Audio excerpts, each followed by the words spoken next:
સરકાર સારું કામ તો કરે છે, પણ પછી એ કામને જાળવી રાખવા માટે કશું નથી કરતી. અને આવો જ એક કિસ્સો અમદાવાદમાંથી સામે આવ્યો છે. અમદાવાદ શહેરને લીલાછમ કરવા માટે કોર્પોરેશને મિશન 3 મિલિયન ટ્રી હેઠળ વૃક્ષો વાવ્યા હતા અને અત્યારે આ બધા જ વૃક્ષો નિર્જીવ હાલતમાં જોવા મળી રહ્યા છે. આ યોજના હેઠળ શહેરના વિવિધ વિસ્તારોમાં ઠેર ઠેર વૃક્ષોનું વાવેતર કરવામાં આવ્યું હતું.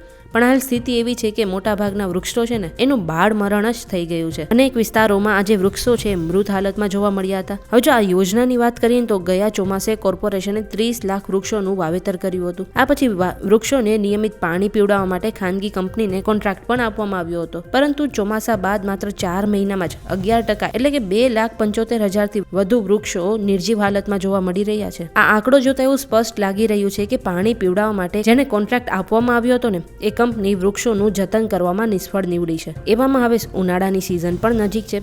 હવે તંત્ર આ વિશે શું કામગીરી કરશે ને તે જોવા જેવું રહ્યું.